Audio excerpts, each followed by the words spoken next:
23 April কাশ্মীরের পর্যটন শহর পেহেলগামে ঘটে যায় এক ভয়াবহ সন্ত্রাসী হামলা। ২৬ জন নিহত, বহু আহত।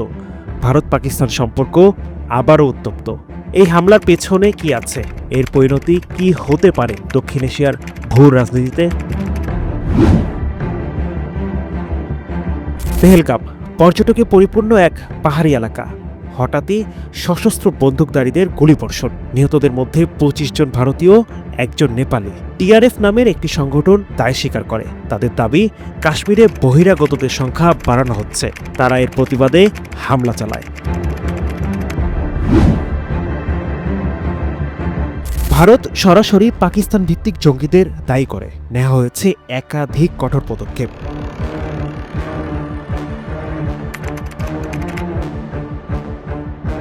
এই সুবিধার আওতায় দক্ষিণ এশিয়ার কিছু দেশের নির্দিষ্ট শ্রেণীর নাগরিক, যেমন ব্যবসায়ী, সাংবাদিক, সাংস্কৃতিক প্রতিনিধি ও সরকারি কর্মকর্তা সহজে সীমান্তে পারাপারের অনুমতি পেতেন। ভারত এখন থেকে পাকিস্তানি নাগরিকদের এই বিশেষ ভিসা সুবিধা পুরোপুরি বন্ধ করেছে।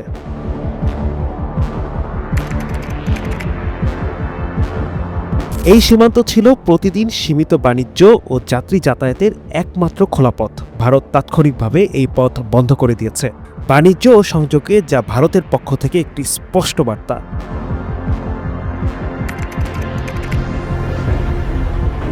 ভারতে নিযুক্ত পাকিস্তানি সেনা, নৌ ও বিমান বাহিনীর উপদেষ্টাদের পার্সোনা নন গ্রেটা ঘোষণা করা হয়েছে। মানে তারা এখন থেকে ভারতের মাটিতে স্বীকৃত কূটনীতিক নন। তাদের এক সপ্তাহের মধ্যে দেশ ছাড়তে বলা হয়েছে।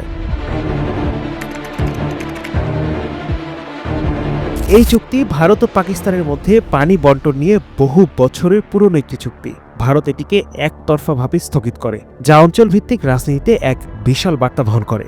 এটা বোঝায় যে এখন আর সম্পর্কের পুরনো কাঠামোয় আস্থা রাখতে রাজি নয় ভারত।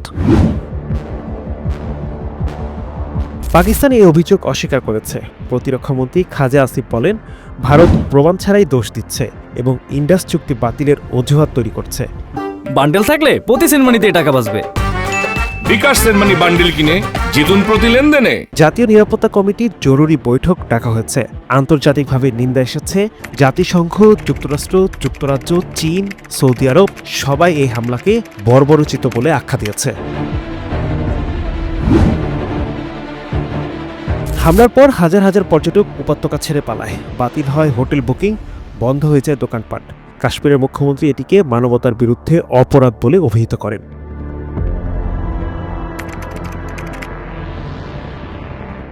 এই হামলা কেবল একটি ট্র্যাজেডি নয়, এটি ভারত পাকিস্তান সম্পর্কের এক নতুন মোড়। ইতিহাস বলছে, এ ধরনের ঘটনার পর সীমান্তের সংঘর্ষ, বিমান হামলা, উত্তেজনা সবই সম্ভব। 2019 সালে আর্টিকেল 370 বাতিলের পর থেকে কাশ্মীর বারবার অশান্ত। বিশ্লেষকদের মতে, কূটনৈতিক সংযম এবং রাজনৈতিক সমাধান ছাড়া এই সংকটের কোনো স্থায়ী সমাধান নেই। Adnan Delwar, NTV online.